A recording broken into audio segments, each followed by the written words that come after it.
el panel Oportunidades de Mejora para República Dominicana, y me permito llamar a ocupar su lugar acá a los panelistas que van a estar acompañándonos. Comenzando con el doctor Julio Bustamante, que ya lo conocimos esta mañana cuando presentó su conferencia Reformas del Sistema de Pensiones Chileno. Recordemos que es abogado y durante 10 años fue superintendente de la Superintendencia de Pensiones de su país. Invitamos también a la licenciada Laura Peña. Ella es licenciada en Administración de Empresas con maestría en Ciencias de Seguros. Estudió Administración de Empresas en la Universidad Iberoamericana, UNIBE, y la maestría de Ciencias de Seguros en la Universidad de Hartford, en Connecticut, Estados Unidos. Actualmente es vicepresidenta de la firma de corredores de seguro Peña Izquierdo S.A. y es la vicetesorera y coordinadora de la Comisión de Educación de la Asociación Nacional de Jóvenes Empresarios, ANGE. Invito al doctor Diego Valero, él fue el responsable de abrir este seminario con la conferencia Visión Global sobre las Pensiones, Análisis y Tendencias de los Fondos de Pensiones. Él es profesor de la Universidad de Barcelona, profesor del London School of Economics, en programas especializados de pensiones y comportamiento económico. Él es doctor en Economía y actuario. Y como moderador de este panel, me permito presentarles al doctor Eladio Pérez.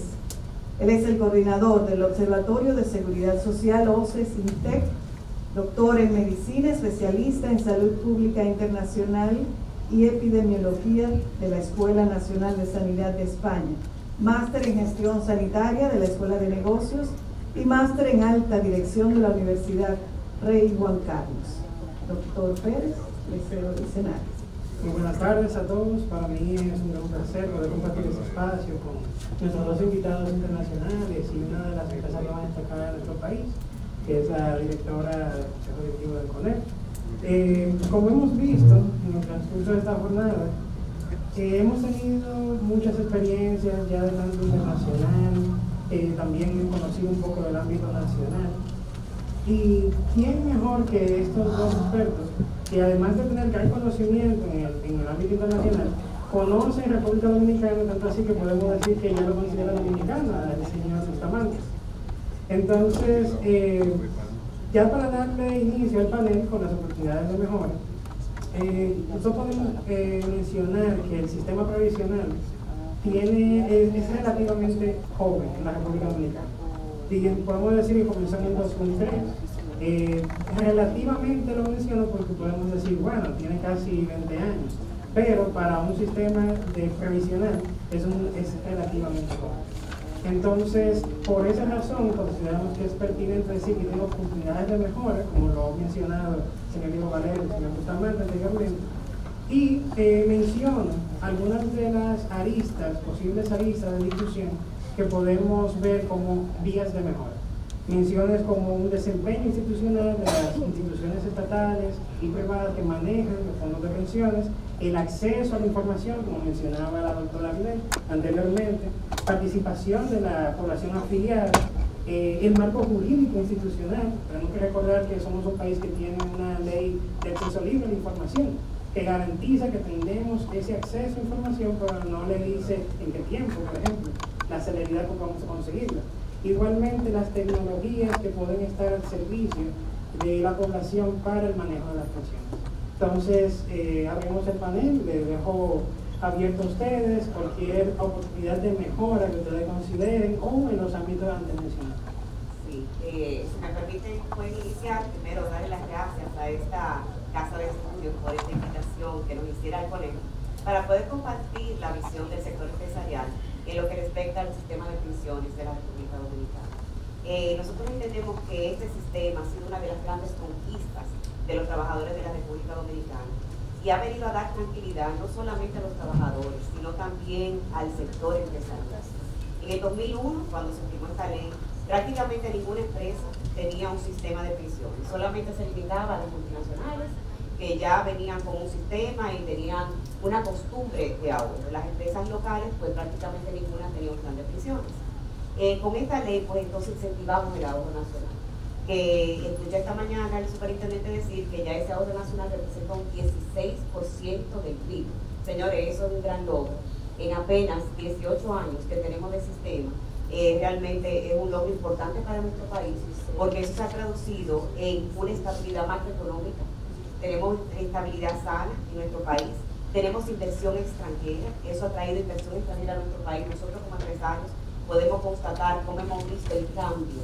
Decía Julio esta mañana con el tema de Chile, la infraestructura. El 2001 y el 2019 tenemos un país muy diferente.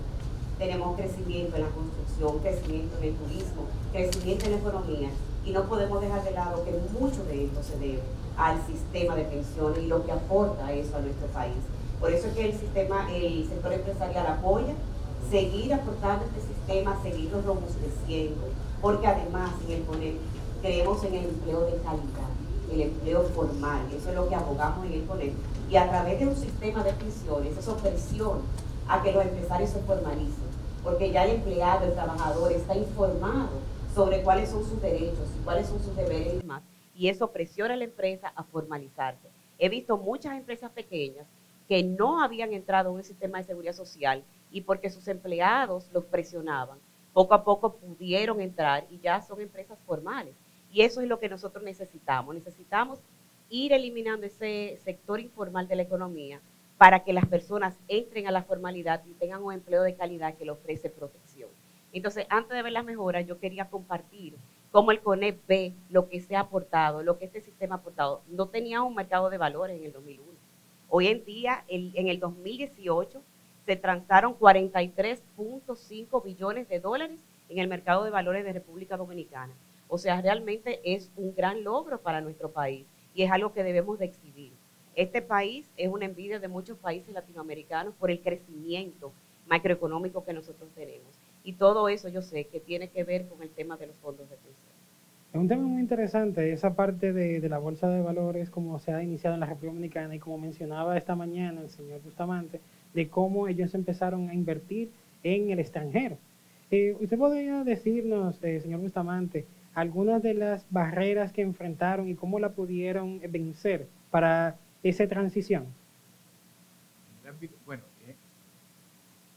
¿escucha? ¿Está bien? ¿Se escucha? No. ¿Sí? El micrófono del señor Bustamante. ¿Se escucha? Ahora sí. Bueno, en el ámbito de las inversiones, de los fondos de pensiones, yo diría que en los últimos años ha sido uno de los temas más recurrentes en Chile desde el punto de vista de las modificaciones que ha tenido el sistema. Muchas veces uno quisiera que el sistema tuviese modificaciones en todos los ámbitos, digamos, pero naturalmente que eso a veces no se puede por razones administrativas, por razones políticas, etcétera. Y lo que ha sido, en mi opinión, bastante más simple desde el punto de vista de generar voluntades y ánimo de reforma han sido precisamente en Chile los temas relativos a inversiones. Y cuando uno mira la historia de las modificaciones que el sistema ha tenido en Chile, en general, en los últimos años, el proceso de nuevas alternativas de inversión ha sido un proceso constante, producto naturalmente también de los cambios que ha tenido el país, de las oportunidades que se han ido dando. Y en ese sentido siempre la máxima ha sido, mire, los fondos hay que diversificarlos todo lo que se pueda, por razones de riesgo, por razones también de oportunidades de inversión, de rentabilidad, etcétera. Y en esa lógica siempre se tuvo presente que el ideal era poder canalizar recursos en la economía nacional, pero claramente llega un momento en que por razones de tamaño de nuestros mercados y también por razones técnicas de diversificación, es necesario que esta cadena llegue también hacia la inversión en el extranjero. Y eso ha sido uno de los temas más difíciles desde el punto de vista político, yo diría, no técnico. Todos los técnicos están de acuerdo en que en materia de diversificación eso hay que hacerlo. Pero desde el punto de vista político cuesta. Yo contaba hoy día en la mañana, a mí me tocó esa experiencia, digamos, de poder tratar de convencer a diputados, senadores, etcétera, que existiera esta posibilidad de apertura, digamos, de la cuenta de capitales en general del país y, por supuesto, de los fondos de pensiones. Eso ha sido difícil.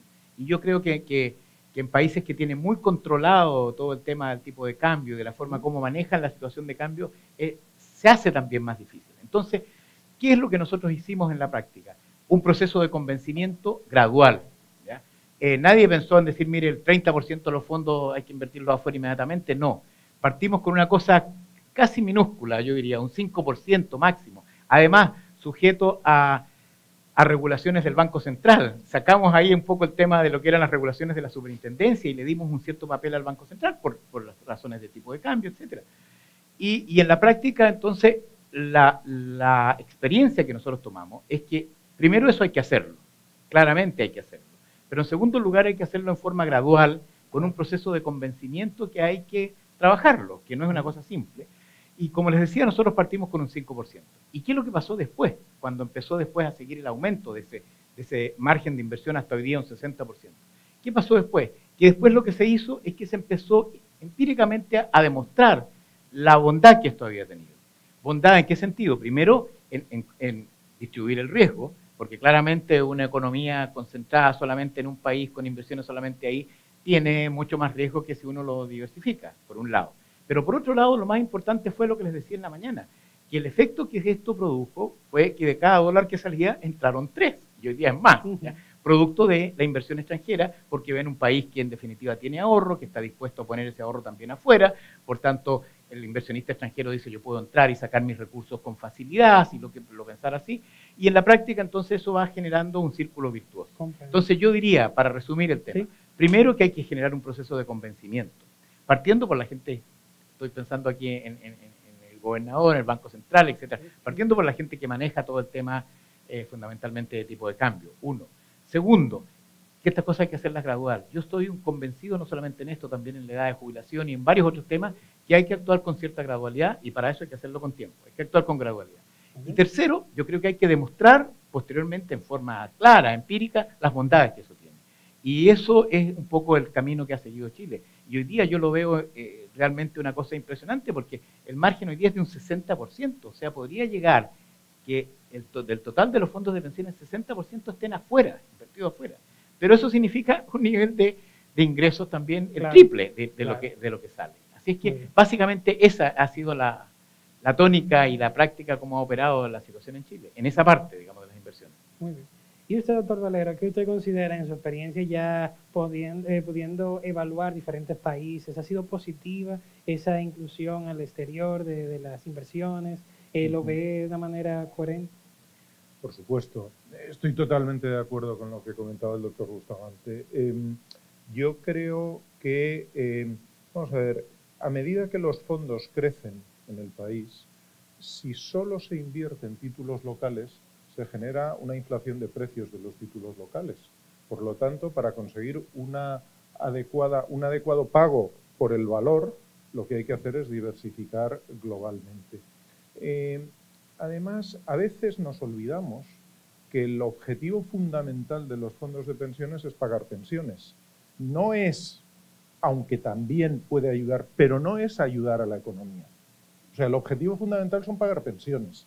Entonces, lo que tenemos que velar es por el interés de nuestros afiliados y que puedan tener la mejor pensión posible.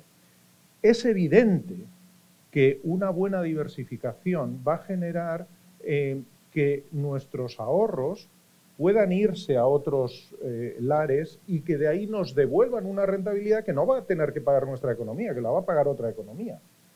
¿Qué tiene eso de malo?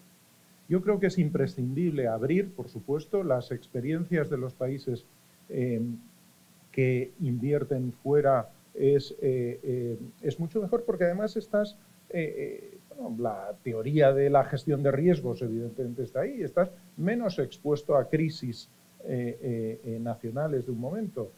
No quiero recordarles los años de Bankinter, pero pensemos qué hubiera pasado si en lugar de tener toda la plata aquí hubiéramos tenido más repartido. Pues a lo mejor las cosas hubieran sido distintas, ¿no?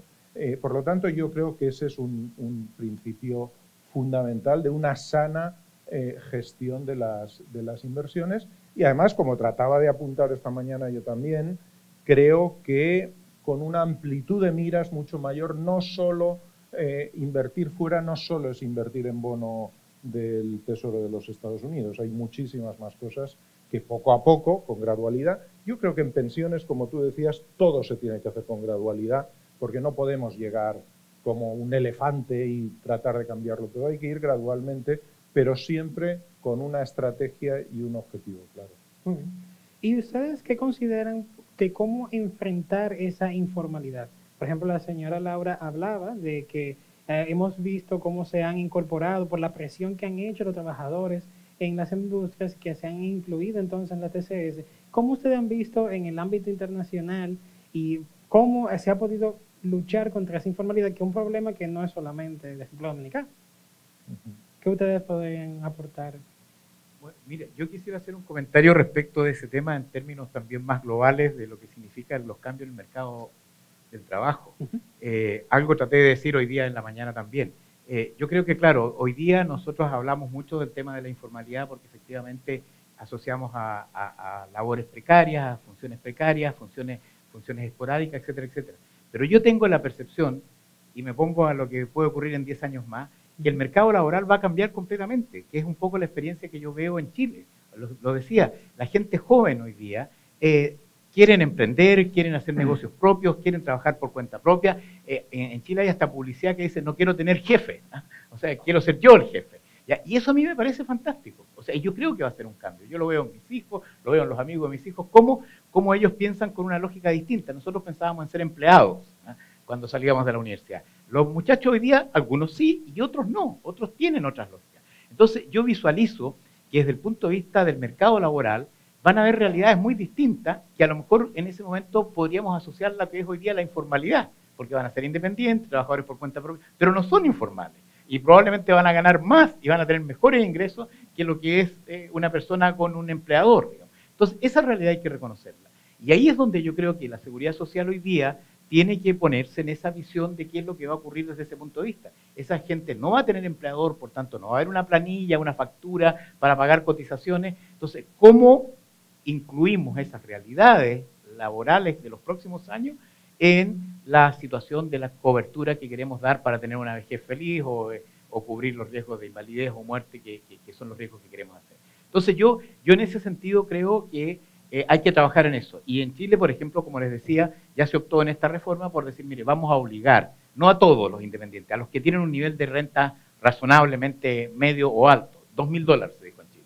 Los que ganan más de $2.000, ahí están profesionales, odontólogos, abogados, qué sé yo, gente que trabaja, que tienen ese nivel de ingresos. Señores, a ustedes los vamos a obligar, porque ustedes nunca van a tener empleador, no quieren tener empleador, fantástico, en buena hora por ustedes, pero coticen, porque también van a llegar a la vejez y también van a necesitar eso. Entonces yo siento que ahí hay que trabajar también pensando en lo que van a ser los cambios desde el punto de vista del mercado laboral en 10 años más. Sí, mire, en ese sentido, nosotros en el CONEP entendemos que una de las modificaciones que tiene que sufrir la Ley de Seguridad Social es eliminar por completo el régimen contributivo subsidiado. Tenemos ya una ley con suficiente tiempo para haber iniciado ese régimen y no se ha encontrado la manera de iniciar ese régimen. Entonces, ¿qué pasa? No alcanzamos la universalidad de tener los afiliados, todos los afiliados a nivel de la población completa porque tenemos ese déficit en ese régimen. Entonces, tenemos que dejar el régimen contributivo y el régimen subsidiado. Entonces, todos esos empleados por cuenta propia, todas esas personas que son asesores, que son electricistas, que son plomeros, se van a afiliar si tienen un nivel de ingreso X, como hicieron en Chile, de ese nivel en adelante, lo que se determine, tienen que pertenecer al régimen contributivo. Los que no tienen un nivel de ingreso suficiente pertenecen al régimen subsidiado. De esa manera tú consigues formalizar la economía, porque así tú vas pasando al régimen contributivo todas aquellas personas que trabajan por cuenta propia y que necesitan estar protegidos por el sistema. Yo quería compartir la anécdota, como tú bien decías, de los jóvenes y cómo está cambiando el mundo laboral. Yo llevaba a mi hija a trabajar esta mañana, tiene 20 años, a las 7:30 de la mañana y me dice ella, esto de levantarse a las 7 de la mañana no me parece buena idea para ir a trabajar. Yo prefiero ser mi propia jefa, yo prefiero poner mi propio negocio para yo levantarme y manejar mi tiempo. Y entonces, para allá va la juventud, le gusta trabajar en la casa con una computadora y comunicarse con el mundo. Entonces, tenemos que ir pensando en que tenemos que crear un sistema que se adapte a los nuevos tiempos. Entonces, nuestra sugerencia para mejorar nuestro sistema y lograr la afiliación universal es que eliminemos ese régimen. Y ya tenemos 2 regímenes y tú simplificas entonces. Claro. O sea, que esa es una manera de llegar a lo que es la formalidad. Otra de las propuestas que tiene el CONEP es el tema de mejorar la tasa de reemplazo, que eso ya se ha hablado bastante en el día de hoy. Nosotros hicimos un estudio, contratamos un estudio con la Willis Tower Watson en el 2015, y en ese momento el estudio presenta que la tasa de reemplazo promedio arrojaba un 25.8%, que es más o menos los números que hemos visto. Si consideramos aquellos afiliados que con regularidad superior al 90% en aportes obligatorios, la tasa de reemplazo sería un 38%. Miren la diferencia cuando tengo una persona que aporta constante y no entra y sale del sistema. Entonces, tenemos que ponernos en ese asunto. ¿Y cómo nosotros logramos una mayor tasa de reemplazo? Hay muchos mecanismos. Mayor ahorro. Entonces, ahí va el ahorro voluntario que tú decías, Diego, esta mañana. Yo decía, Diego me dice que no se puede fomentar el ahorro voluntario, pero sí, hay que buscar una manera innovadora de hacerlo, de decirle a las personas que pueden ahorrar por cuenta propia, que pueden tener un plan complementario para que puedan tener una mejor pensión en el día de mañana. Hoy en día no se está dando esa información. Yo se lo comento a mis empleados en mi oficina y son cosas que ellos no manejan. Entonces hay que mejorar un poco más la comunicación de lo que es el sistema, de los beneficios que tiene y de lo que nosotros podemos agregarle. O sea que en ese sentido podemos ahí mejorar la tasa de reemplazo. Otra manera también que el CONE propone es incrementando la edad de retiro. Hoy en día la edad de retiro es 60 años, debemos incrementarla a 65 años, claro, como ustedes bien dicen, de manera gradual. La Willis Tower Watson nos hizo el estudio de que se hiciera en 5 años. Primero 61, 62, 63. Señores, muy diferente. Aportar 5 años más hace una diferencia enorme en lo que es la tasa de reemplazo. Y en ese sentido, tenemos que educar a la población, porque no es algo que quisimos hacerlo para lesionar, no, todo lo contrario. Es para mejorar precisamente lo que ese empleado va a recibir a la edad de retiro. Muy bien. Que esas son de A mí también me llama mucho la atención que usted decía del abono voluntario, que lo hemos discutido ampliamente en el día de hoy. Y me gustaría conocer, por ejemplo, qué acciones ustedes conocen para motivar a esos empleadores que digan, oh no, yo voy a sacar mensualmente un porcentaje para mi futuro. ¿Cómo ustedes han visto internacionalmente esas experiencias para poderlo lograr? Bueno, yo sobre eso lo que comentaría es que a ver, yo creo que los modelos de pensiones tienen que tener básicamente 3 estadios, 3 etapas. No quiero llamarlo pilares porque eso nos está confundiendo, pero 3 niveles, digamos. Uno, tiene que haber un nivel de pensiones mínimas financiadas con los presupuestos del Estado y que luchen contra la pobreza en la vejez de forma generalizada, hayas contribuido o no. Eso tiene que ser la base.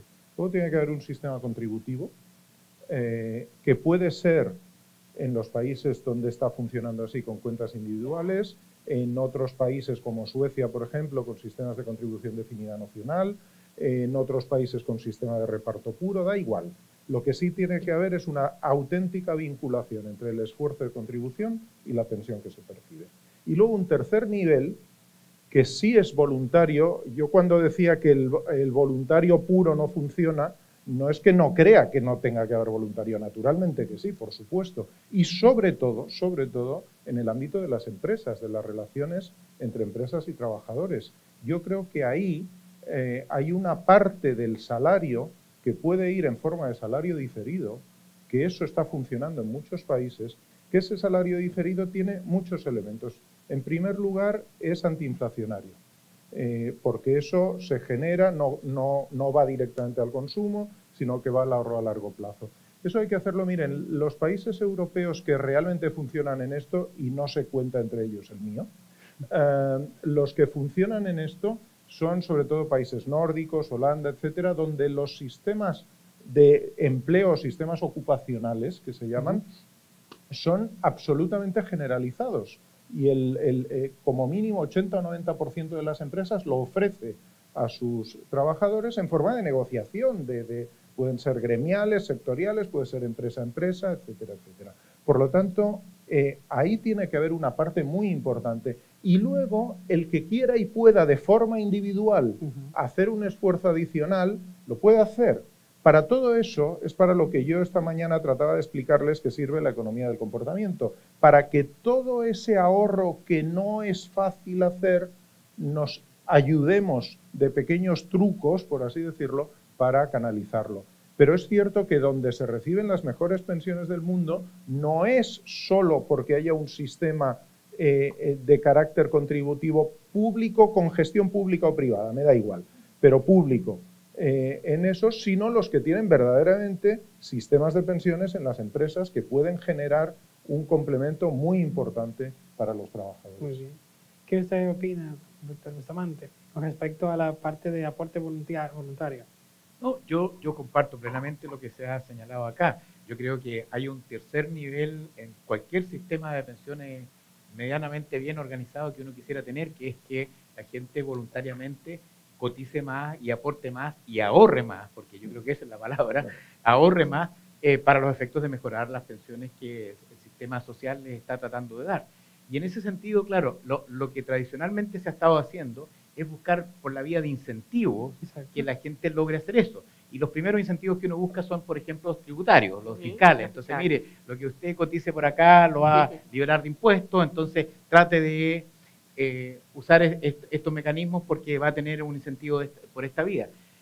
Nosotros en Chile en general eso se hizo y originalmente la ley lo tenía así y la gente empezó a cotizar pero muy lentamente. Okay. Del total de los fondos de pensiones que hay en Chile les decía que solamente el 10% pertenecen a ahorro voluntario, incluyendo ahorros de empresas que han llegado a convenios colectivos, convenios salariales con sus sindicatos, etcétera. Entonces, como que no ha sido potente, perdón que use esa palabra, el poder incentivar por esas vías. Entonces, por eso que ahora se está planteando este tema. Es sencillamente, mire, hagámoslo obligatorio, porque la gente tiene que ahorrar y tiene la capacidad de ahorro, felizmente en Chile, en esos sectores. Entonces, bueno, háganlo.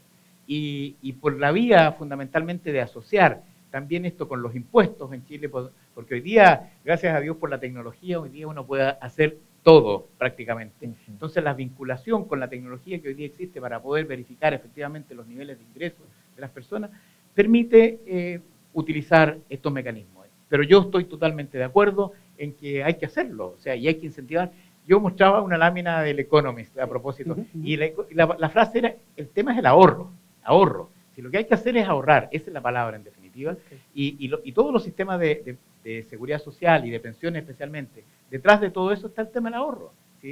Si nada se puede financiar si no hay los recursos que uno destine para precisamente eso. Y entiendo precisamente que siempre uno mira la cosa, la economía comportamental, siempre uno mira el tema de las pensiones con un cierto sentido de que esto es más lejos, que no me va a llegar a mí, y además los psicólogos siempre nos están diciendo vive el presente, vive el presente, vive el presente, y entonces uno trata de gastar, consumir hoy día, y muchas veces no ahorramos. Pero en definitiva es eso, ¿no? ¿Sí? Bueno, para finalizar el panel, para continuar con la agenda, quiero hacerle una última pregunta. ¿Consideran ustedes que la modificación de la ley es una oportunidad de mejora? ¿Puede traer aspectos positivos? Oh, pero claro que sí. Es el momento que ya, como tú bien decías, es un sistema joven, pero ya necesita pues que miremos cómo podemos reformarlo, cómo podemos mejorarlo.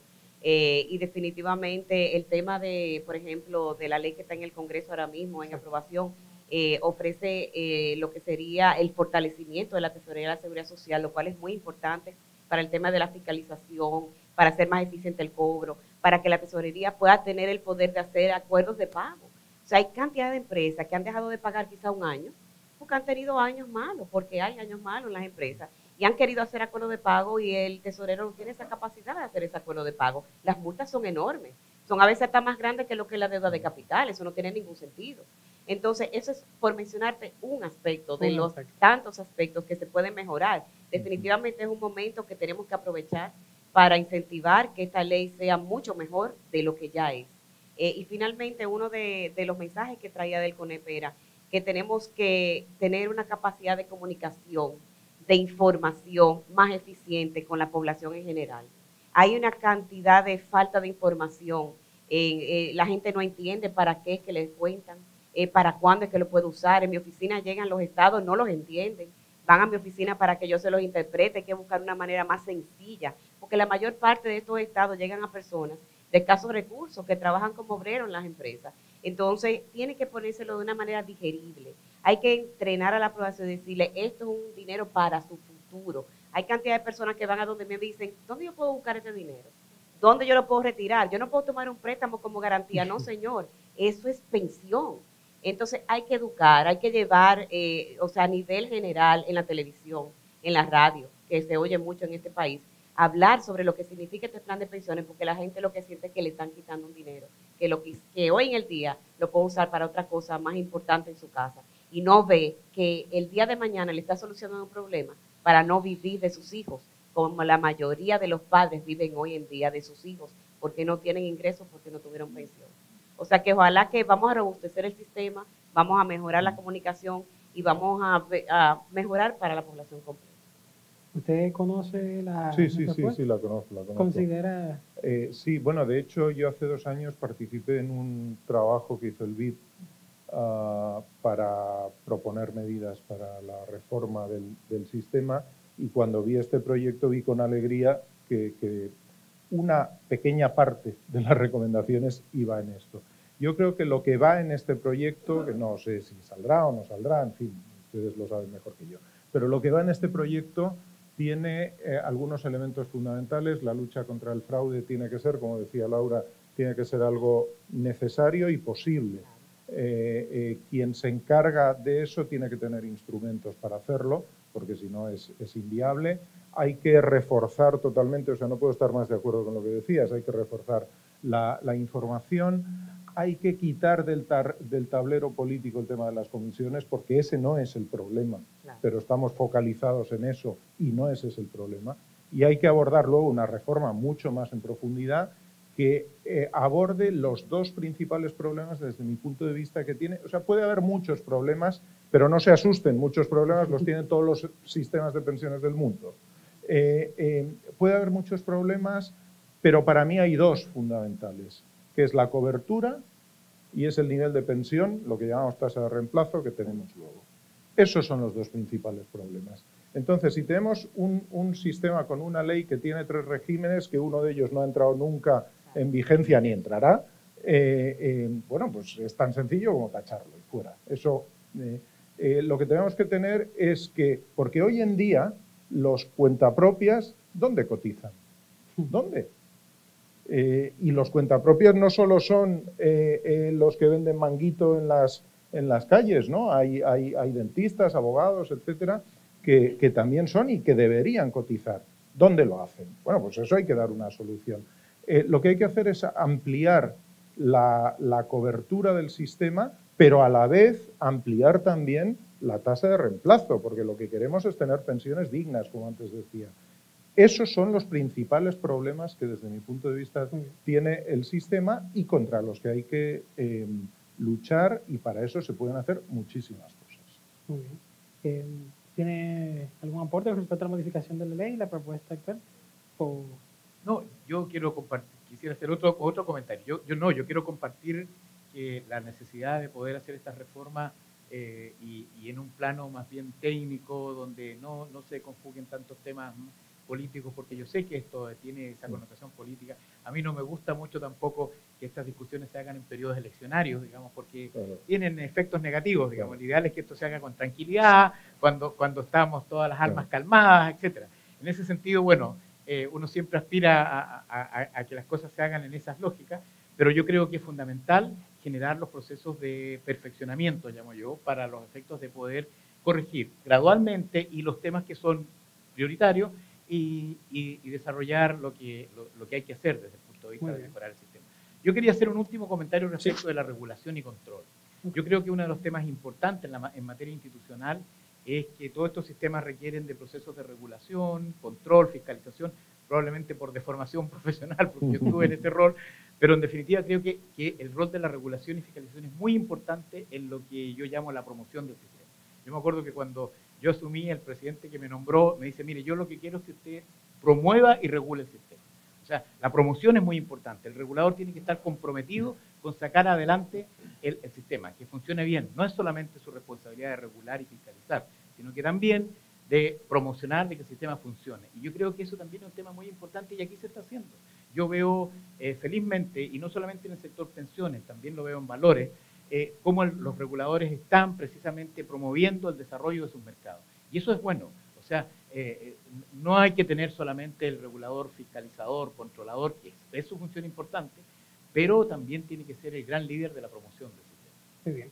Bueno, quiero aprovechar ya este momento para que, si ustedes tienen alguna pregunta para nuestros invitados internacionales y para la señora Laura, este es el momento. Sí, y atrás. Sí, una inquietud que tengo. ¿Hasta qué punto el incremento de la edad de retiro podría convertirse en un obstáculo para la incorporación de mano de obra juvenil o joven, fresca, para, digamos que, motorizar los mismos aportes y las mismas cotizaciones. ¿Hasta qué punto esto no es un arma de doble filo? ¿Cuál es la experiencia que tienen los países? Me preocupa mucho la inserción de la población joven en el mercado laboral, amén de que están, ¿verdad?, ocurriendo muchos cambios del emprendimiento, de los jóvenes que quieren montar su propio negocio. No obstante, estos son procesos que están incipientes todavía. Tenemos un gran grupo de personas jóvenes que están tratando de insertarse en el empleo formal, que no lo logran. Entonces, estas son como las inquietudes que me surgen ahora mismo. Sí.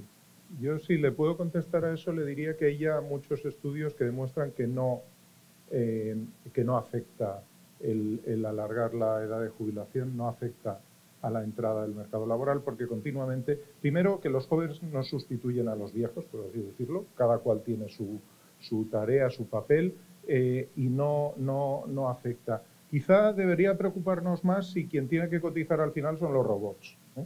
Y esa es otra discusión. No la quiero sacar ahora porque es otra. Vamos a ver, lo que no tiene ningún sentido es que se mantenga, antes lo comentaba en uno de los correos que teníamos, miren, la edad de jubilación en Europa estándar son 65 años.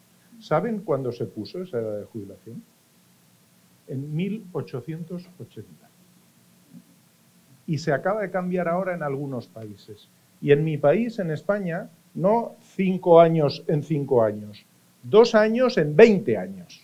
Es decir, aumentamos 2 años en un periodo transitorio de 20 años. Quiero decirles que no, en fin, que hay mucho. Miren, lo que están haciendo algunos países, desde mi punto de vista, de forma muy inteligente, es vincular la edad de retiro de forma automática al incremento de la expectativa de vida. Con lo cual, eso se saca inmediatamente del debate político. Se aprueba una vez, nadie sabe que va a pasar de 60 a 63 o a 70 o a la edad que sea, nadie lo sabe, pero se queda de forma automática y el Congreso no tiene que estar decidiendo permanentemente, oiga, cambio la edad de jubilación, porque eso nadie lo quiere hacer, antes lo comentabais, ningún presidente va a decir que quiere aumentar la edad de jubilación si quiere que le voten con V, no con B. Entonces, con eso lo que quiero decir es que hay formas para hacerlo y con respecto a su preocupación le diría que está internacionalmente suficientemente comprobado que no perjudica al empleo juvenil el hecho de que se alargue la edad de jubilación. Es importante, quiero agregar, no tiene que ver con seguridad social, pero sí comentarles sobre la ley del primer empleo. Ya se está trabajando en que los jóvenes accedan a esa ley. Incluso el Ministerio de Trabajo pagará los primeros 3 meses de salario de esos jóvenes y los próximos 9 meses lo pagará la empresa. O sea, van a tener un año seguro de trabajo y probablemente ya de ahí van a seguir trabajando, porque lo importante es la inserción inicial. O sea, que esa ley de primer empleo va a venir a ayudar a cerrar un poquito ese gap de los jóvenes en el trabajo. Muy bien. Bueno, si tienen alguna otra pregunta. Sí. Buenas tardes. Muchas gracias por todos sus aportes. Yo quisiera un comentario de ustedes, especialmente de la representante del CONEP, en temas que a nosotros nos parecen fundamental cuando estamos hablando del sistema previsional. Me refiero a cómo visualizan ustedes enfrentar o resolver el problema de la evasión y de la elusión. Usted se refirió al tema de la informalidad. En este caso no me estoy refiriendo a eso, me refiero específicamente a empresas formales que evaden pagar y también a empresas formales que solo pagan una parte de lo que deberían pagar al sistema de seguridad social y también al fisco. El otro tema que creo que merece una mención especial cuando estamos hablando de un sistema previsional de capitalización individual sobre todo es el tema de los salarios. ¿Cómo ven ustedes entonces el futuro de los salarios en la República Dominicana? Estamos hablando de salarios precarios, estamos hablando de salario con un rezago de alrededor de 28 años y efectivamente a mí que me ha tocado conocer de los sistemas de seguridad social y sobre todo previsional de otros países donde el aporte duplica y triplica el que hacemos en la República Dominicana. Yo puedo decir a conciencia que estoy consciente de que aportamos poco. Ahora bien, el problema está en decirle a una clase trabajadora que aporte más cuando el salario que devenga no le da para cubrir la canasta básica familiar. Entonces quisiera saber el enfoque que tiene el sector empleador de este tema que es fundamental. O sea, los bajos aportes también guardan una relación muy estrecha con los bajos salarios que se pagan en el país. Sí, y por último, me gustaría a los expertos internacionales, ya muy breve por favor, su opinión con relación a otra situación que se presenta en el mercado laboral y que yo siento que no estamos abordando y que va a impactar fuertemente. Me refiero a todo lo que tiene que ver con la industria 4.0, la digitalización. Ya tenemos informe, por ejemplo, de la propia Organización Internacional del Trabajo que plantea que en los próximos 20 años podrían ser sustituidos alrededor del 56% de los empleos por todo el tema de la tecnología. Esa es una realidad que la tenemos ahí, que en América Latina no la estamos abordando con algunas excepciones. En la República Dominicana es un tema que prácticamente ni se toca, pero evidentemente si la gente pierde empleo y va a ser sustituido por máquinas, ¿qué va a pasar con estos sistemas de seguridad social? Porque lo que depara el futuro es que es preocupante. Yo creo que efectivamente hay muchas oportunidades con los avances tecnológicos, pero también conocemos los estudios que dan cuenta que los empleos que se van a generar no serán suficientes con relación a los empleos que podríamos perder. Entonces creo que es un tema que hay que también llevarlo al debate. Muchas gracias. Bueno, sí, una pregunta larga. Sí, claro, gracias por la pregunta. En relación a tu primera pregunta sobre el tema de la ilusión y elevación, es un tema que mucha gente aquí sabe que es un tema que no sale de la agenda del CONEP. El CONEP está muy interesado en que se elimine la ilusión y elevación precisamente para lograr un sistema más robusto y que se tengan los sueldos correctos para que entonces se tenga una pensión más digna. Nosotros hace mucho tiempo abogamos por eso. De hecho, tenemos tiempo trabajando con el tesorero de la Seguridad Social, establecer salarios que nadie cotice por debajo del salario mínimo, para garantizar precisamente que todos los trabajadores tengan pensiones dignas. Entonces, esa es la opinión del CONEP, que se elimine la ilusión y elevación. Hay mafias que manejan también incluir personas por 500 pesos mensuales, básicamente porque lo que quieren es un seguro de salud, no tanto pensando en pensiones, sino porque quieren colaborar en la parte de seguro de salud. Entonces, nosotros estamos tratando de que todo eso se elimine y sí, apoyamos el proyecto de ley de fortalecer y robustecer la Tesorería de Seguridad Social, es precisamente porque nosotros queremos que se fiscalice, que la Tesorería tenga el poder de fiscalizar y de si hay que multar a una empresa porque no está aportando lo que tiene que aportar, pues que se haga, porque eso va en contra del fortalecimiento del sistema. Tu otra pregunta tenía que ver con el tema de los salarios. El tema de los salarios es un tema del Comité Nacional de Salarios. Ustedes bien saben que aquí hay una ley que cada 2 años se hace la revisión de los salarios. Y de hecho, las conversaciones han fluido y sin embargo el sector sindical es que se ha parado fuera de la mesa. Nosotros nunca hemos faltado a las reuniones que se han establecido y nosotros tenemos una firme posición de cuál es el aumento que estamos dispuestos a poner sobre la mesa. Sin embargo, se ha tardado por ese tipo de acciones que nosotros hace rato ya hubiésemos podido resolver ese tema. Y como te digo, es más un tema del Comité Nacional de Salarios, donde quizás se debe llevar esa pregunta. ¿Cuál era la otra pregunta, aparte del salario? A los internacionales. ¿Sobre? A los oradores internacionales. ¿Sí? Sí, bueno, le contesto brevemente a la tercera pregunta desde mi punto de vista. Yo no sería tan pesimista. Yo creo que la tecnología está aquí. Antes lanzaba lo de los robots y lo decía con intención, no quería hablar de ello, pero usted lo plantea. Mire, cuando la revolución industrial se pensaba más o menos lo mismo, que nos íbamos a quedar sin trabajo, que la máquina de vapor venía a quitar el trabajo a la gente, etcétera, etcétera. ¿Y qué es lo que pasó? Pues desde luego no eso, se generó más trabajo, pero la gente trabajaba menos al día y era más eficiente.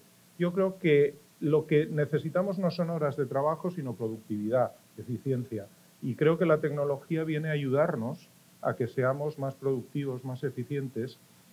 ¿Se van a perder ciertos empleos? Sí, sin duda, los de menor cualificación, evidentemente.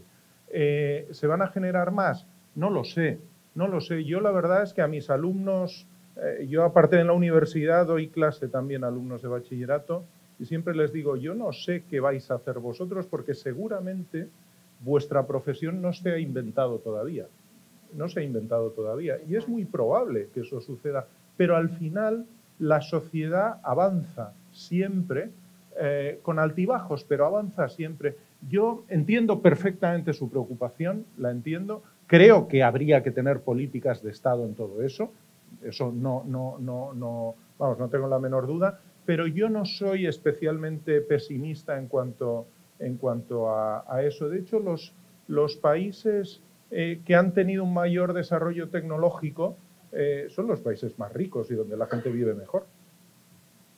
Eladio, yo quería, antes aportar algo que se me quedó de la pregunta anterior. Cuando tú hablabas del aporte, fíjate que en mi presentación, en los comentarios que hice, nunca hablé de incrementar el aporte, ni del trabajador ni del empleador. Fíjate que hablé de otras alternativas para mejorar la tasa de reemplazo. ¿Por qué te lo digo también? Porque el sector empresarial dominicano es uno de los sectores más solidarios que hay en toda Latinoamérica porque aporta un 70% de la seguridad social. No sé en Chile, pero me parece que en Chile no hay aporte del empleador, o si lo hay es muy poco. Fíjense lo que dice, en Chile no hay aporte del empleador. Y en República Dominicana el sector empleador aporta el 70% del sistema de seguridad social. Yo creo que eso es algo que hay que reconocer al sector empresarial. O sea que por eso no te digo de incrementar los aportes, ni podemos los empresarios y tampoco los trabajadores. Vamos a buscar otras alternativas. Muy bien.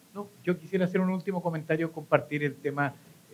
Yo creo que no hay que ser pesimista con los cambios tecnológicos y la era de la digitalización que nos viene, porque en la práctica eso va a ayudar a que seamos primero mejores personas, más productivos y facilitar el trabajo que hoy día estamos realizando. Yo percibo que lo que va a ocurrir son puras cosas positivas en ese sentido, porque en la práctica, hoy día uno lo ve en Europa y en países latinoamericanos también como nosotros, en la parte laboral en Chile, por ejemplo, ya se está planteando un proyecto de ley para bajar la jornada de trabajo, que la gente trabaje no 48 horas a la semana, sino que trabaje 44 y que vaya con un proceso de flexibilización con sus empleadores. Y en definitiva, ¿eso es producto de qué? De la tecnología, que ayuda, que nos hace más productivos y que en definitiva genera situaciones mucho mejores desde el punto de vista de las condiciones de trabajo y de las condiciones de vida personal. Y por último, quisiera hacer un comentario también en relación a eso, que dice relación también con la necesidad de adecuarnos también a los cambios demográficos en materia de la tasa de natalidad. Yo recuerdo que en la década de los 60 en Chile, la tasa de natalidad en Chile eran de 6 hijos por pareja. Hoy día es menos de 2. ¿Y eso qué significa? Que hay menos gente también desde el punto de vista de la gente joven para los efectos de poder trabajar, y eso está generando un proceso de migración. Y Chile hoy día es un país que, estando allá al final del mundo, hoy día tiene un proceso de migración de prácticamente todos los países latinoamericanos. Y eso es producto también de que en definitiva falta fuerza laboral nueva, y la fuerza laboral que hoy día existe está tomando otros caminos, como lo decíamos también anteriormente, y en la práctica es todo, en mi opinión, un círculo virtuoso desde ese punto de vista. Yo no soy pesimista, yo creo que hay que ser muy optimista respecto de lo que significa, porque nos va a mejorar la calidad de vida, nos va a mejorar la productividad y nos va a hacer que funcionemos mejor como personas también. La tecnología ayuda, apoya. Perfecto. Bueno, pues con esto terminamos este panel. Creo que la discusión queda para rato. Creo que fue bastante productivo y cumple con uno de los objetivos principales del observatorio, donde hemos podido ver este debate, esta discusión que ha habido en este día. Pues entonces ahora continuamos. Muchísimas gracias. Un aplauso para los panelistas.